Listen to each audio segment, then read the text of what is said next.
Another aspect of operations management we need to consider are these global issues. And basically, there's not too many questions on this in the past, but we sort of want to look at things like describe the global considerations faced by a business with regard to its operation system and the issues it must consider.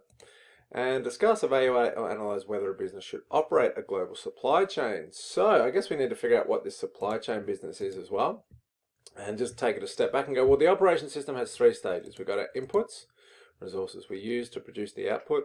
We get them into the business and we transform them into a final output. And then the last element is we actually have the final output, which can be a good or a service. So that's not new. What is new is saying, well, all right, if this is the business over here, what is the supply chain? We've got to get things to our operation system. And to do that, we're going to need inputs. And to get those inputs, we're going to get them from suppliers. But it's not just going to be one supplier. There's going to be a few suppliers. So, I've just put 5 on here, but someone like Nike has, I think, 30,000 different, Apple has like 30,000 different suppliers.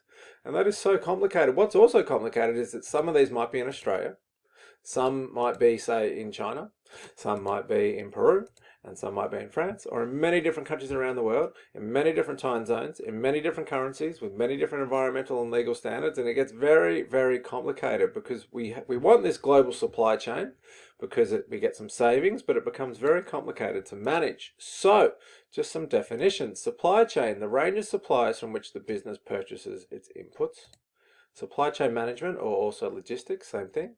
The coordination and management of all the activities in the supply chain to get them from suppliers to us and then to the final customer as output. And lastly, a global supply chain. Well, it's just a supply chain that spans across multiple countries or continents.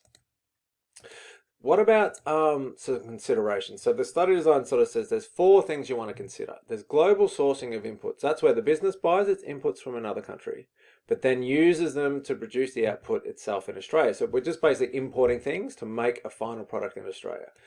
Or we might decide, why don't we go overseas and use overseas manufacturing or offshoring, where we set up an operation system in another country, produce the output itself in that country, but we're still an Australian business. We still have operations and headquarters and head office here.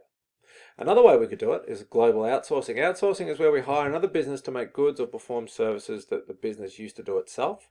So all global outsourcing is where an Australian business hires a foreign business to do this. So some examples being we could outsource overseas operations, get something made in a foreign factory, have an overseas call center, or an overseas IT help or support center.